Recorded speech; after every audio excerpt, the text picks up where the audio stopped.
Ireland এবং বাংলাদেশের সর্বশেষ টি-20 ম্যাচটি, যেই ম্যাচটি সন্ধ্যা 6টায় হওয়ার কথা, সেই ম্যাচটি এখন আজকে দুপুর 2টায় অনুষ্ঠিত হবে। বিসিবি সূত্র থেকে আমরা যেটা জানতে পারছি, বিসিবি বলছেন যেহেতু টি-20 বিশ্বকাপ ফেব্রুয়ারি মাস থেকে শুরু, আর বাংলাদেশের ম্যাচগুলো দিনে, তার জন্য তারা সময়টা এগিয়ে এনেছে, দিনের বেলায় খেলা হবে।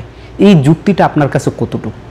এক ম্যাচ দিনে খেললে বাংলাদেশ দিনের আবহাওয়ার সাথে তারা মানিয়ে নিতে পারবে? বাংলাদেশ কি আগে পরে কখনো দিনে খেলে নেয়? যত ম্যাচ খেলছে সব ম্যাচে রাত্রে খেলছে।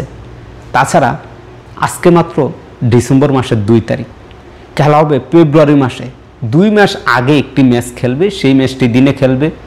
বিসিবির যত উল্টাপাল্টা নিউজ আমরা শুনতে পাচ্ছি। যাই হোক, যেহেতু আজকে টি-20 সর্বশেষ ম্যাচ, এরপরে হচ্ছে বিপিএল নিয়েও ভিডিও আসতেছে, বিপিএলের ডেট পরিবর্তন হচ্ছে। যাই হোক, আমরা জানিয়ে দেবো আজকের ম্যাচে ইংল্যান্ডের বিপক্ষে আজকে বাংলাদেশের যে একাদশটি হবে, প্রথমত হচ্ছে ক্যাপ্টেন হচ্ছে লিটন কুমার দাস, সাইফ হাসান, তানজিম হাসান তামিম, তৌহিদ হৃদয়, পারভেজ হোসেন ইমন, শামীম পাটোয়ারি, শেখ মেহেদির সাথে থাকবেন নাসুম আহমেদ।